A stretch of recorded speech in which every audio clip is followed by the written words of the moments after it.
It's Foxxyboi talking to me. To this day, I still won't touch Jaeger. I agree wholeheartedly with that statement. I won't even touch a Red Bull. Oh man, I had, like, for the first time, I was like, what's a Fireball? You know, it was a new product at the time. And I was like, what's a Fireball? Took a couple of shots of that and went, excuse me one second, went to the bathroom, horfed up everything, and I hate the smell of Fireball. Can't deal with it. Can't deal with it. Hey, wait a second. Do me a favor. Show me your hand.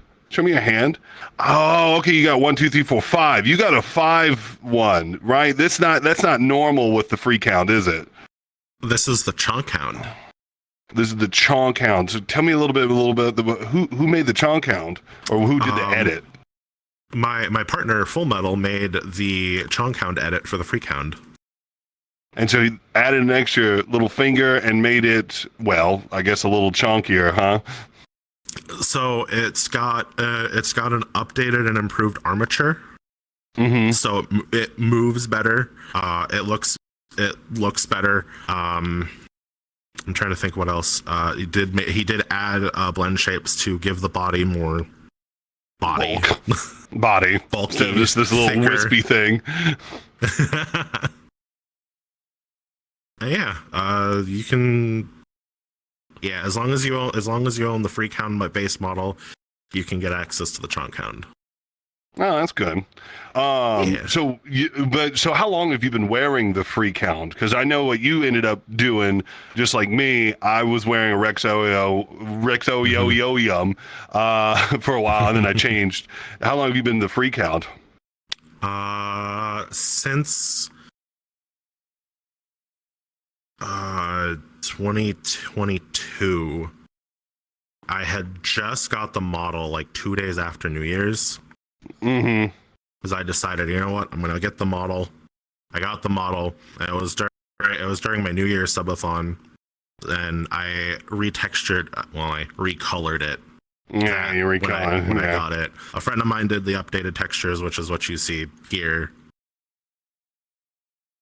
It's pretty much just a complete, like, where my Rex was, and then now this is where I am, but on the free count. And then I used the free count for pretty much ever since.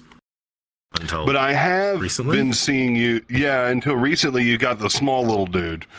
I don't know what it's called. It's just the mini. It's the mini winter paw. Mini winter paw, little short thing. Yeah. Yeah. Well,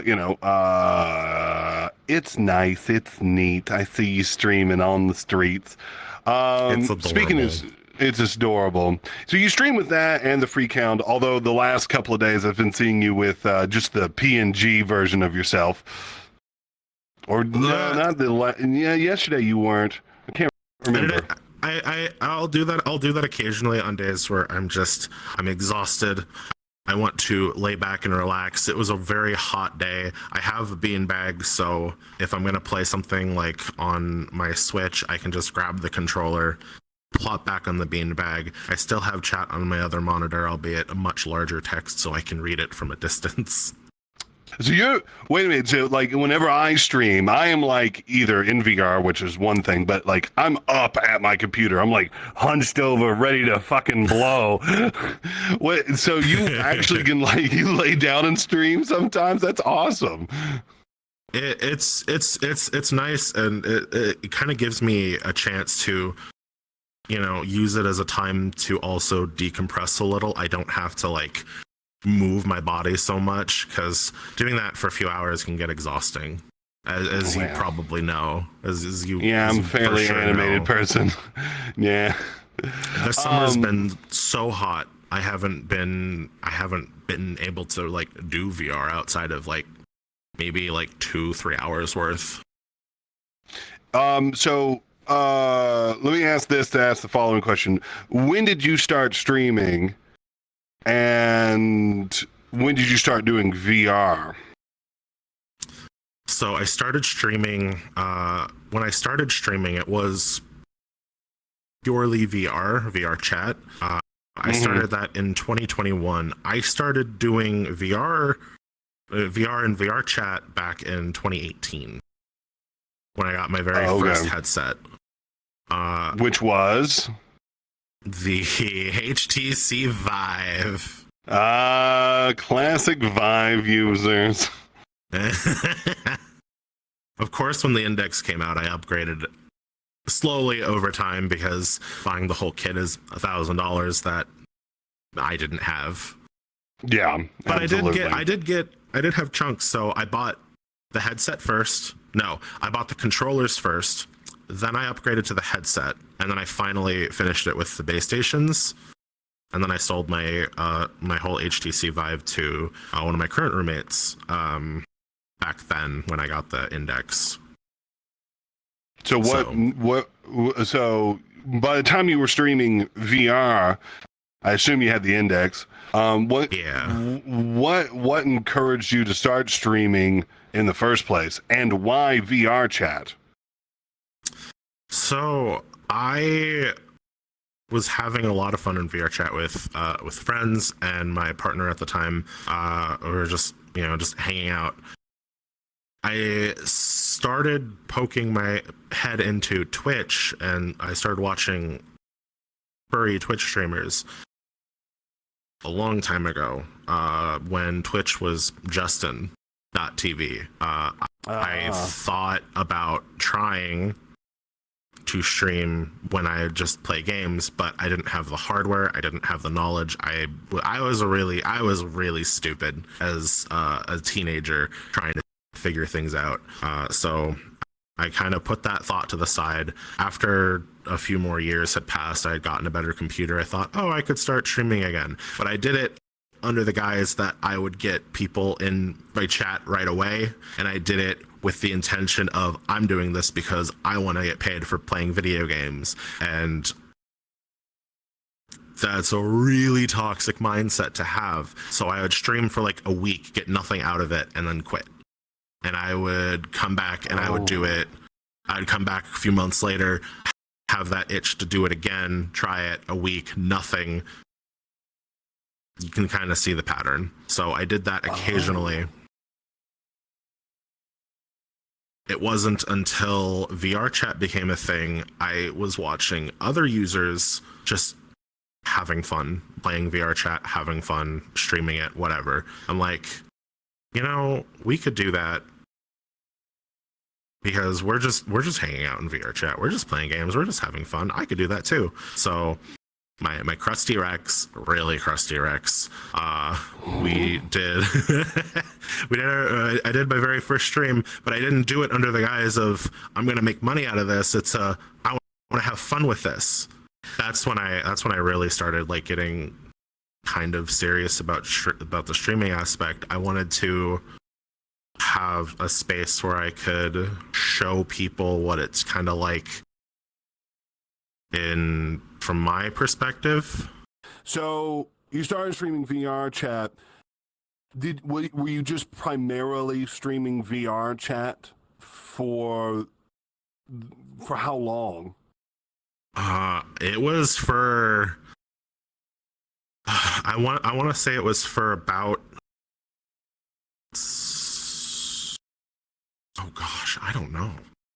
I don't remember when I changed it up from VR chat to just doing variety anything. Mm-hmm.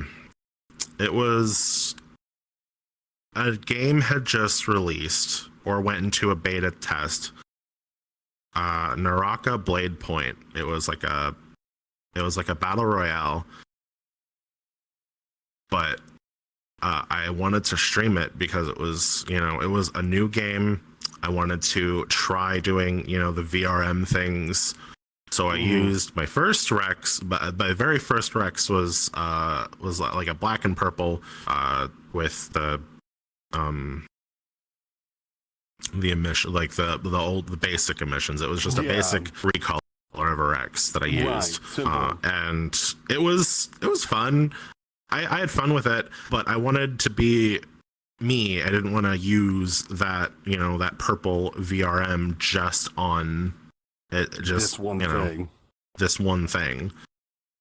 So then I started working on getting my avatar model, etc., in as a VRM. So I kind of learned how to do that.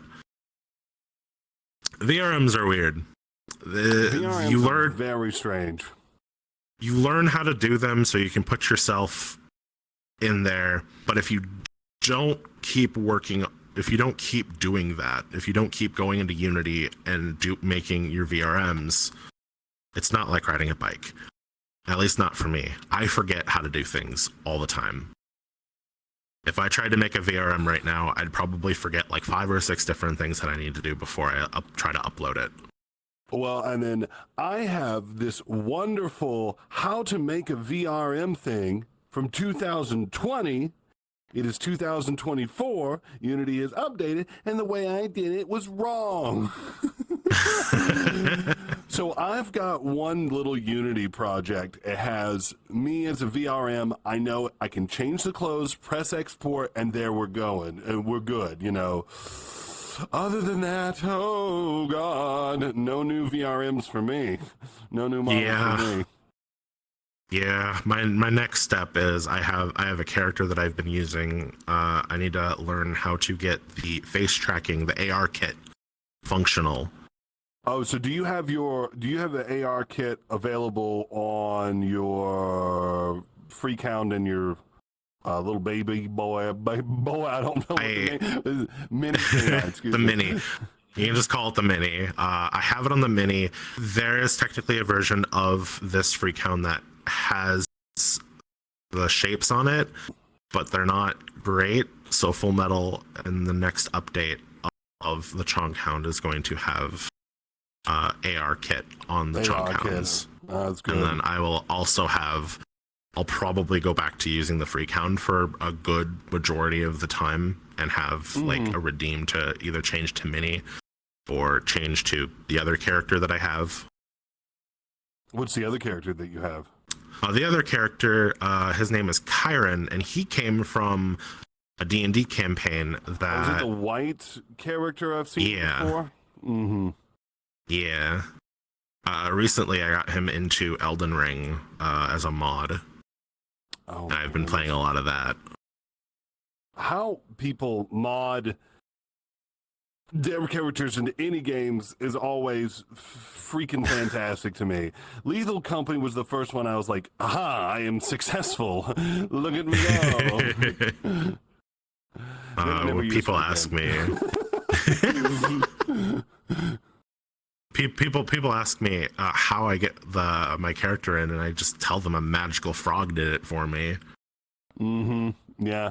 And I rely heavily on others too.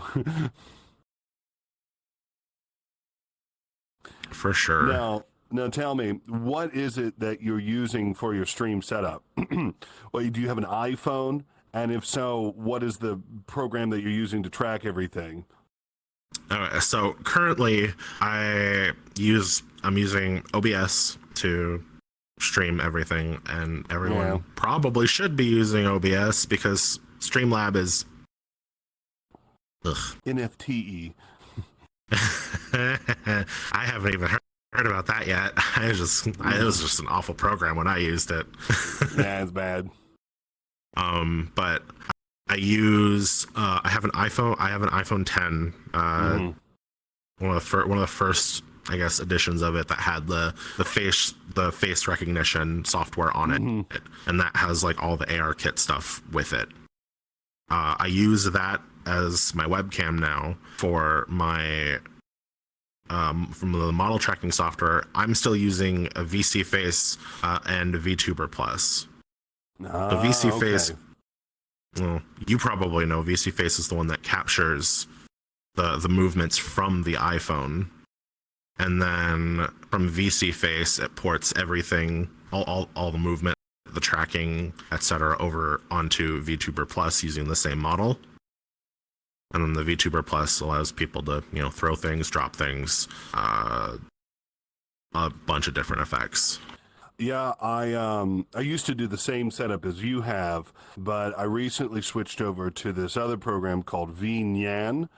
And it takes out that layer of needing one program to run another program. It's just all in one. But I liked VTuber Plus a lot because it had a lot more customization and a lot more props you could throw at it. VNyan just doesn't do that. But I don't know, like I kind of miss sometimes the VC face. It tracked really well. It just tracked my movements a lot better. I don't know. I don't know. I know VNyan is something that I'm going to be experimenting with in the future. So if between Full Metal and myself testing around playing with it, we can figure out how to, make it better or make it work for what we need it to, probably swap over to that just for resources. Now, are you also using another bot as well? I use the bot Mix It Up to have overlays and crazy stuff go on my stream. What are you using? Currently, I'm using StreamerBot. Full Metal is the one who has done all the setting it up and programming it and making sure things work. So I have. Full Metal is very much involved with your whole process. They seem to be the technical expert in your field, huh? He very much is. He is a lot. He's got a lot of knowledge, a lot of experience working with other content creators as well in the past, and I think. How did you meet Full Metal? I love this story. So I met Full Metal because when I changed to Freakhound, that was during the Freakhound craze, and everyone was obsessed with the Freakhound. Oh, right. I wanted to make a Freakhound group in VRchat, but first I wanted to see if there was another Freakhound group. I was going to do Verified Freakhound. Verified Freakhound already existed.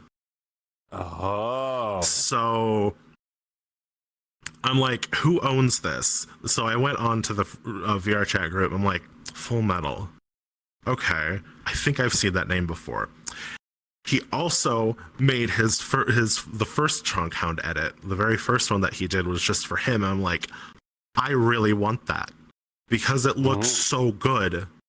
It has the 5 fingers that I desperately missed from my Rex. I missed some of my fingers. Go on. So I just sent him a random DM like, hey, I saw your edit for the Freakhound. Can I pay you for a version of it that I can, make into me? And it just sort of I don't want to say spiraled, but it just sort of blew up from there. We started talking, we started hanging out. I was going through a really rough time at that point. I was struggling with my relationship. I was struggling with IRL stuff. I was struggling with financially stream stuff. I was about to move out. I was dealing with a lot of stress. I ended the relationship that I was there, and Full Metal was there with me through all of it. I can't give him full credit for being there all the time because I had a couple of people who were there for me through that really rough patch, but he was the one who, I don't know, he made me feel safe. That makes sense? Yeah, no, absolutely. I mean, all of our inside jokes were, he was my dad. We were essentially the same person. We were into the same sort of things. We just came from different backgrounds, but we were deep down the same person. So it was always a joke. You're my son. You're just a clone of me. I'm like, yeah, that works for me. And it worked for a while. Then after getting to know each other for a few months, feelings were starting to come out, and I just said, I have feelings. And he's like, I have feelings too. So many feelings. And because it was the first time I was single for a prolonged period of time in 15 years. So I'm like, I want to wait. I still have these feelings, but I want to wait. because there were other feelings that I had to get sorted out as well. But we had already grown so close. I'm like, I'm doomed. I'm gonna be in it for the long run. He and his partner at the time bought me a new bed. They helped me get a plane ticket to come out to Germany to meet them. And within the first 2 days of just being there, talking, getting to know them, seeing them in person, I was like, I've already made up my mind. So we officially started dating, I'm going to say the 1st of November. Because that was kind of when I decided, this is it. This is it. This is mine. He's mine. That's very sweet. Well, to change the subject a little, but still on the same track, you are a full-time streamer, is that right? Yes. Though at the moment it's not by choice, it's because I have nothing else. And I can't be sad. Yeah. Come on. I'm going to be extremely honest.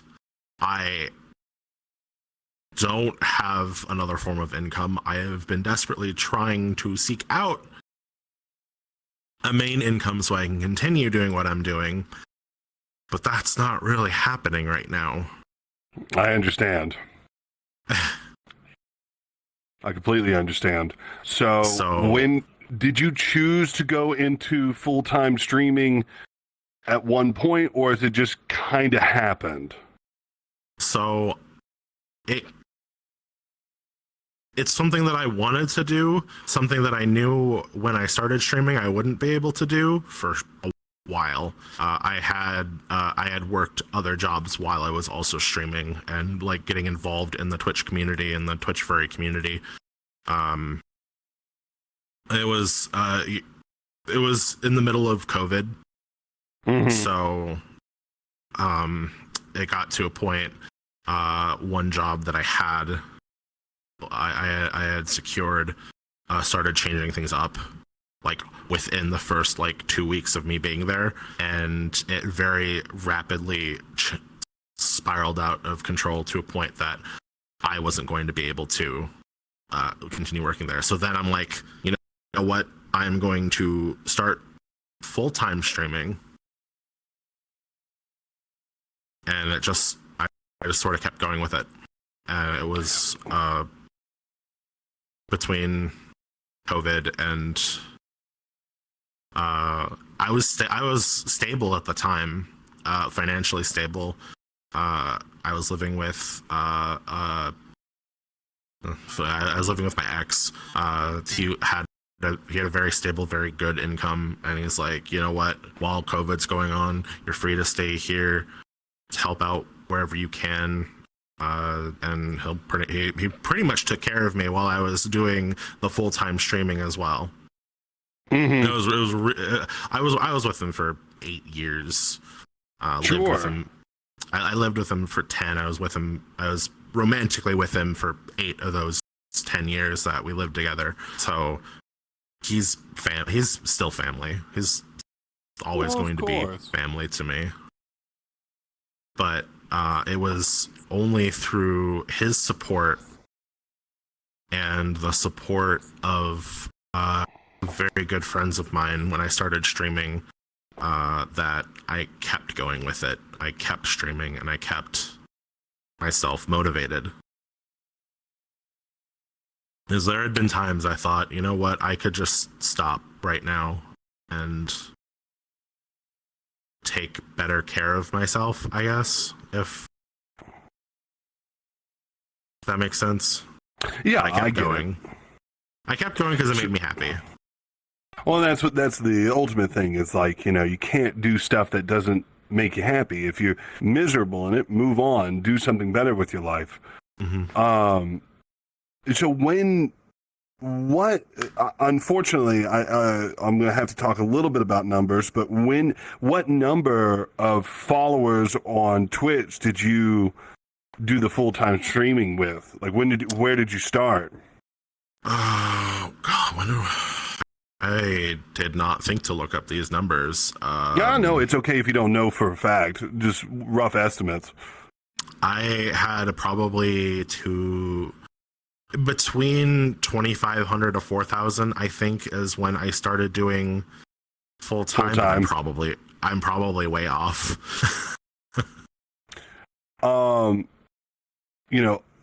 Now, when you say full time, is this 5 days a week, 6 hours a day? What's the measurement there? It was like that. I'd do that 5-6 days a week for 5-6 hours, and that's currently kind of where my average is at. Some streams lately have been a little bit slower, or not slower, shorter, just because of the heat. But have you noticed some things do better than not? Are your Pokemon streams really good and your Murky Diver stream bad? What are some of the good ones and what are the bad ones? What's been really good for me lately? VRChat usually does well. I haven't been able to do that for pretty much since I moved here, since summer started and got really, really hot. This room is miserable. So you're a winter VR chatter, huh? I am for sure. I'm a winter person. I love the cold because then I can stay inside and I'm not boiling alive. But what's been doing pretty good for me lately, I've been playing Elden Ring. Elden Ring does well. Games that I can kind of suffer a little bit do particularly well.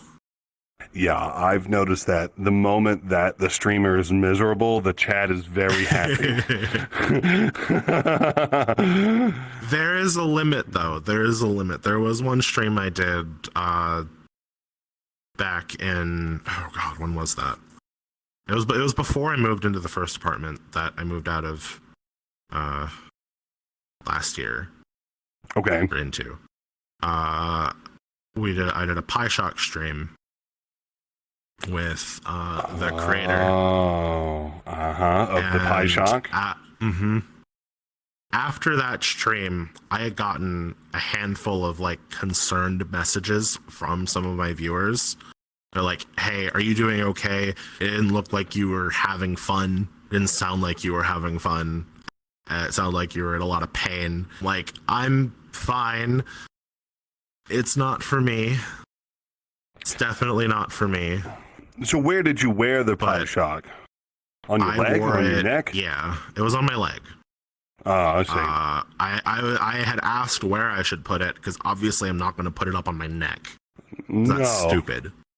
It's very stupid. But I was suggested a couple of different spots, so I decided I'm going to put it on my leg, on the back of my leg, right above my knee, and because I tried wearing it just on my ankle, and that sucked.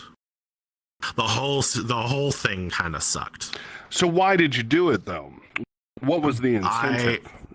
I've seen other people do it. I got approached by the creator, and he's like, "Hey, if I send you the hardware for it, would you want to try to do this as promotional material?" I'm like, "Sure." And then I got one of my current roommates, Cody Lycan, involved in that as well. So it was him and I with PieShocks doing various tasks or challenges and for if the you stream. didn't get it, yeah, you got zapped.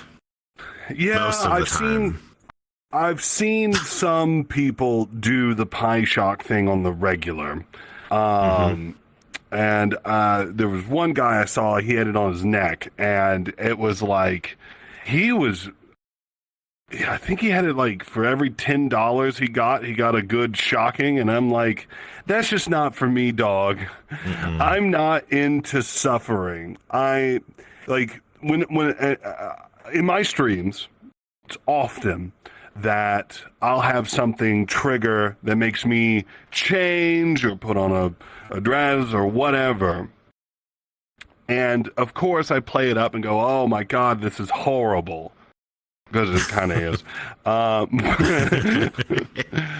But these are things that I have done to myself, and I just, I can't go further than that. How about you? What things do you do to yourself in your streams that people tend to like that may be, I don't know, annoying or otherwise? I have an ear-splitting bang sound alert. Oh no! Is that this is how you get tinnitus? You don't want tinnitus. I've lowered it a little bit because when I first implemented it was constant. It hurt, and I'm like, no more. But I have it loud enough. It still gets me, and even more recently, I've changed it so that way chat's ears aren't blown out, just mine. Just yours.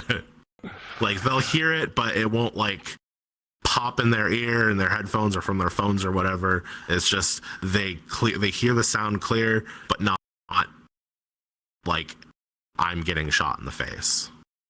Yes, I'm the one getting shot in the face. Well, okay, but this brings up another question. My streams are loud.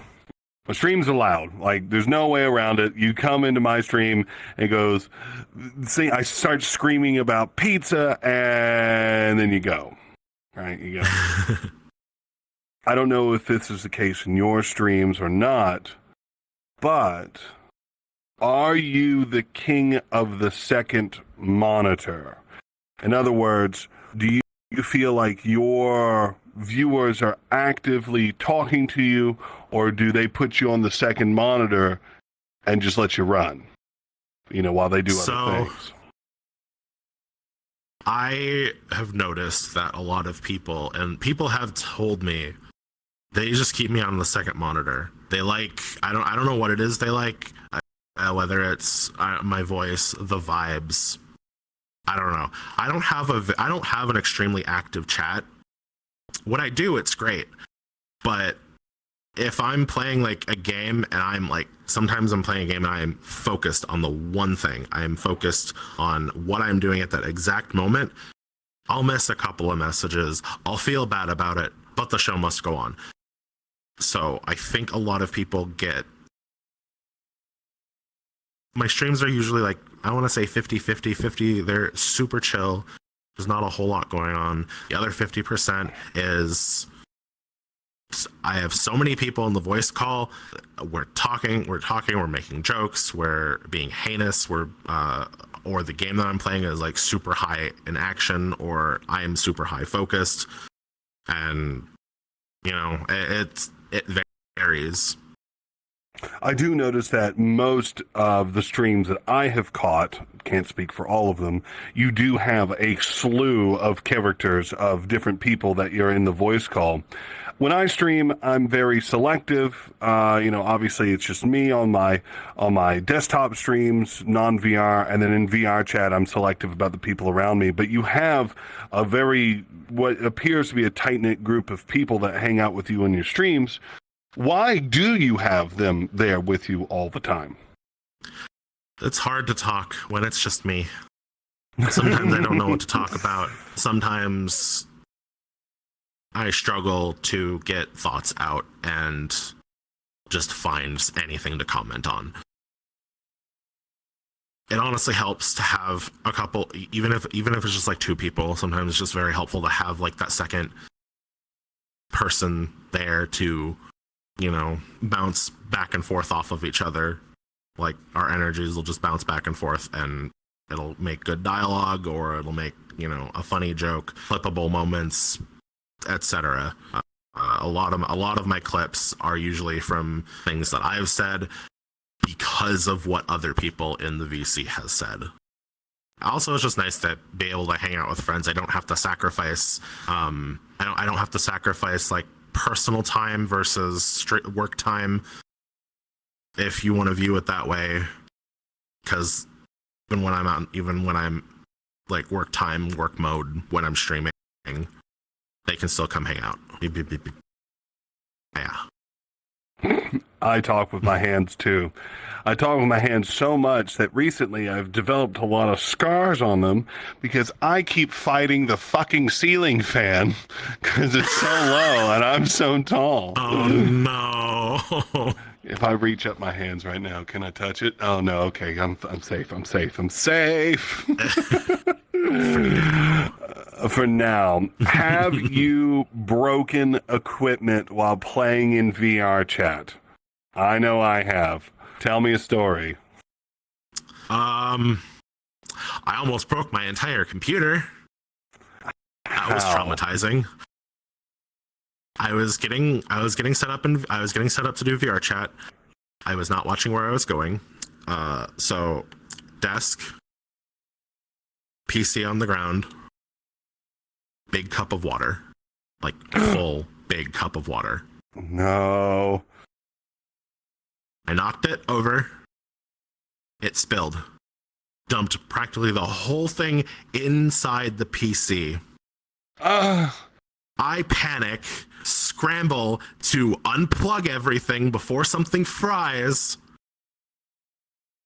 I am now without a computer for 2 days because everything is drying. And I'm terrified to turn it on. As I would be too. My roommate described it when he was helping, because he was the computer expert. He's the one who put the computer together. He was taking it apart so we could dry the individual parts. He described it when he took the GPU out. He just dumped water and it just poured out of the GPU. Oh no! It was a 1070 that I was using at the time, I think. Doesn't matter.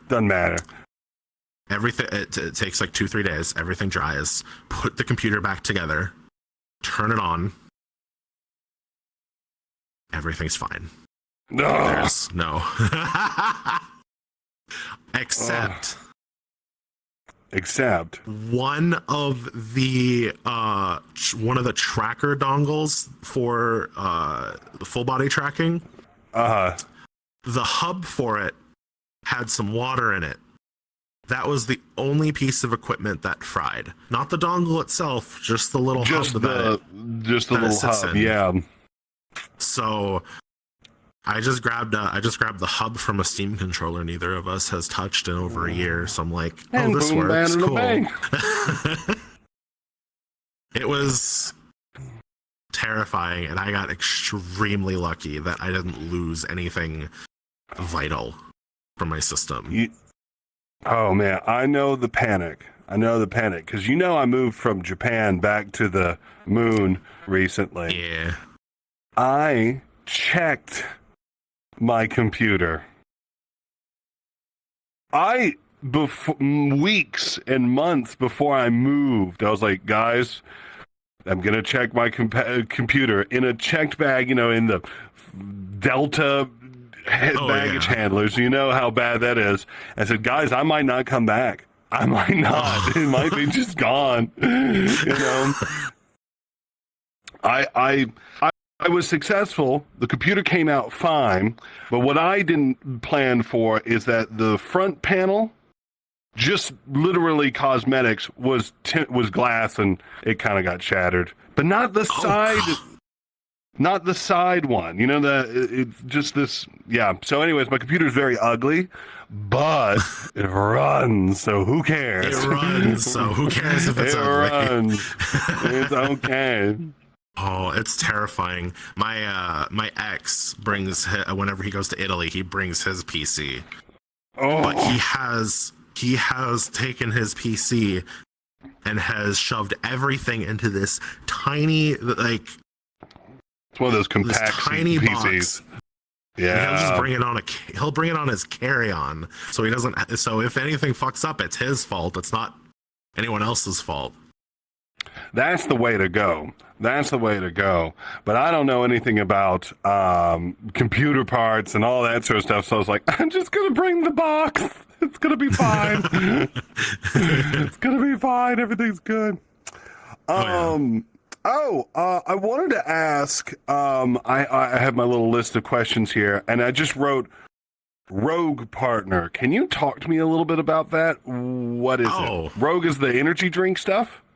Yeah, yes, it is very similar to like G Fuel Gamer Subs. It's its own thing. It was a product that I tried through someone else's code first. I liked it, so I kept getting it. They didn't know this at the time. When they eventually one day they reached out to me last year, I believe, and they're like, "Hey, we're interested in bringing you on as a partner." And when I first looked into it, I thought they meant affiliate, because you can sign yourself up to be an affiliate. And if you made, a certain amount of sales using your code, then you could get bumped up to partner. No, this was just straight up. We want you to be a partner. Like, you get the whole thing. You get the whole 20%, or your code gets the full 20% off. Anyone can use it. And the partner benefits versus the affiliate benefits. I'm like, okay. Why not? It does okay. It doesn't get used very often. Well, I don't hear you pushing it down everybody's throat all the time, so that's okay. That's something that I don't like to do. I don't like to push things. Like, I'll mention it occasionally. Yeah. Most of the time it's a meme like, hey, use my code, you get 20%, blah, blah, blah. And that's just because I have like I have stream elements running like every half hour or something to just poke it into chat. I'm like, if I notice, I'm like, hey, there it is, use it. Breaking the fourth wall for a second, folks. This is not a brand deal. We're not even going to show you the code right now. Wait, I lied. There it is for 1 second. Okay, there it's gone. All right, you saw it.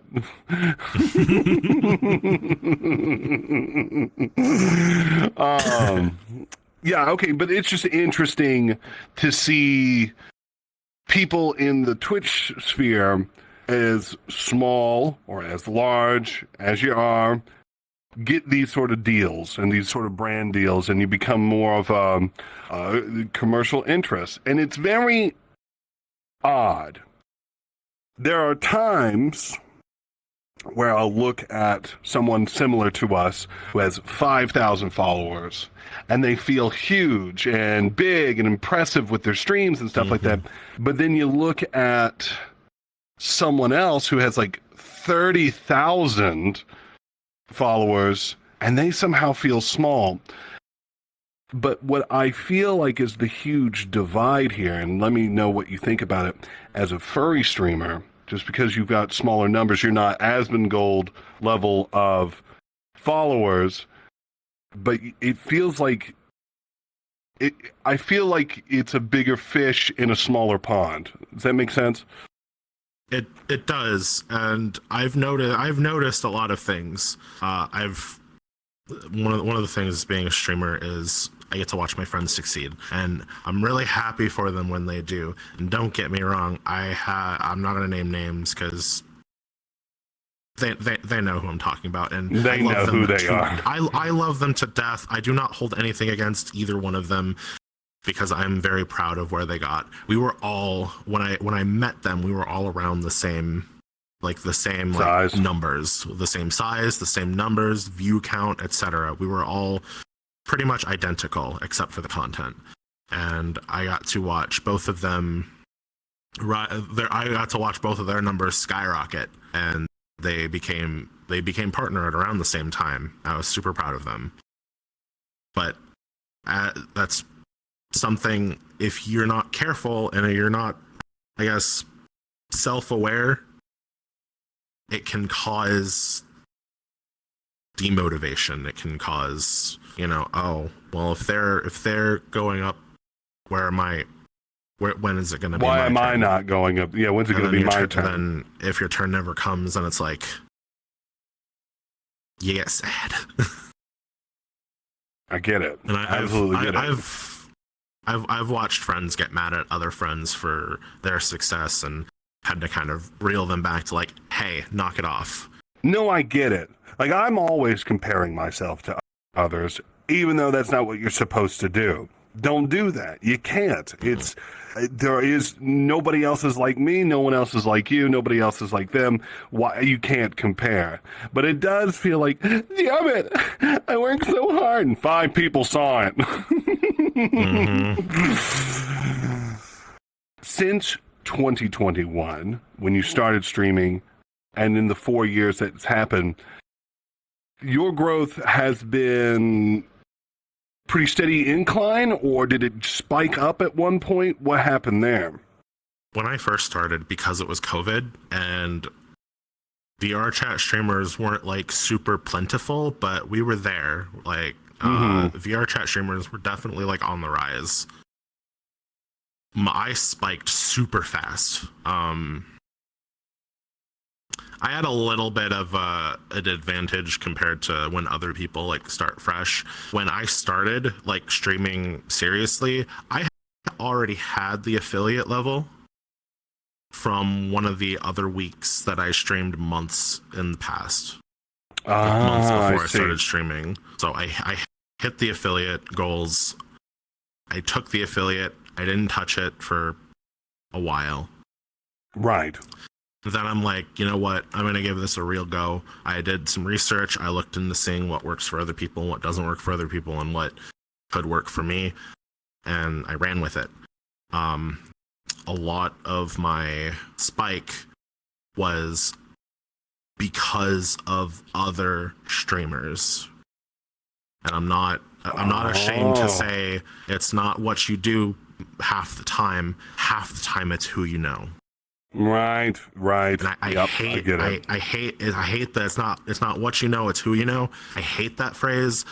Me too. But it very much applies in this situation, and it feels dirty to say it, but it's just how it is. Some of the time, one of my friend goes by. He's changed his Twitch name so often. I'm not sure what it is right now. I think it's. I'd have to look it up, but his name is Dax. He's purple dog on the internet. He's wonderful. He was one of the first. He was one of my first inspirations to like start streaming and keep streaming, and he still is. He did a lot. It was only VRchat. For the longest time for him, and that's what it was like for me too. I moved away from VRchat. He moved away from VRchat. We kind of went our separate ways, and then we've come back together, and we'll still talk occasionally. But still to this day, I will never not credit him as like the main reason I'm a streamer and why I've continued. No matter how rough it's and how weird the numbers get sometimes. Numbers are weird. Don't look at your numbers. Never look at your numbers. All you do is stare at your numbers. I know how it is. It's exactly what I do. I will say. Oh, sorry. What? No. You will say. Oh. I will say, being aware of your numbers and watching your numbers are different things. Being aware, like when I'm streaming, I don't look at my number. I peek at it like once, maybe. And that's when I'm feeling the vibe is shifting. Just to see, is it just me being whiny, or is there something like off about what's happening right now? And if I see the number, if I see the numbers lower than normal, I'm like, okay, we got to change it up somehow. And that's the type of awareness that as a content creator you need.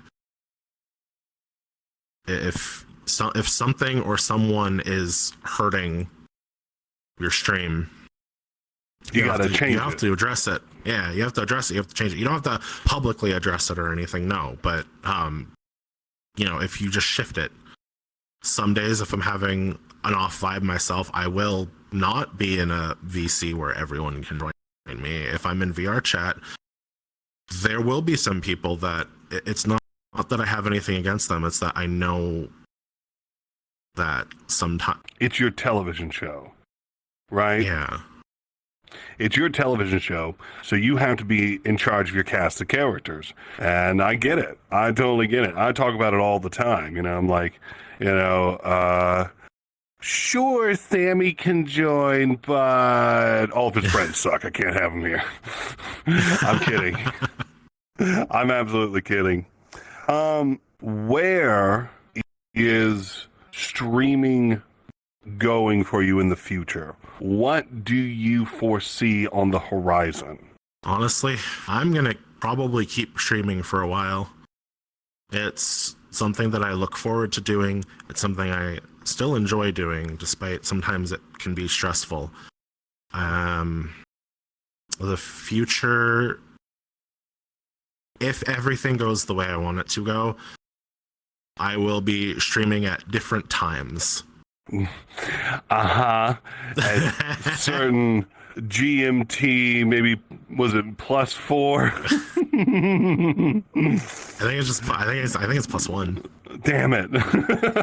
I'm not sure. I'm probably incorrect. It's okay. I get it. I don't want to stop streaming because I'm not the only one who's put so much effort into making what I do work. Because Full Metal has put a lot of effort into it. People I'm close to has also put in effort to, be there, support me, and I wouldn't be where I am without them. And if I quit, what does that tell you? Very poignant. So, as we are kind of coming to a close on our conversation today, can you give me some advice? Like, what should I do if I'm just a fledgling streamer? What should I do if I'm a middling streamer? What should I do in general as a streaming entity as yourself? What do you recommend? Don't do it for the money, because if you do it for the money and you flop and your numbers aren't what you want them to be after a week of streaming, you will give up, and that sucks. So just, if you're gonna do it, make sure it's something that you want to do. Make sure it's something you want to put effort towards, because you're going to be putting a lot of effort towards it. And if you enjoy it, people love to watch people enjoy things. And if you're having a good time, they'll have a good time, and your community will grow for it. Sammy, thank you so much for talking to me today. I appreciate it. Thanks for having me, Foxy. If you could just briefly tell me, where can we find you online? I'm pretty much the same everywhere. SammiFawkes, Twitter, YouTube, Twitch, Blue Sky, if that's even a thing anymore. I don't know. Yeah, I still use it. Thank you so much, Sammy. All right, now, awkwardly wave over that way. Yeah, like that way. I think that's where the wide shot camera.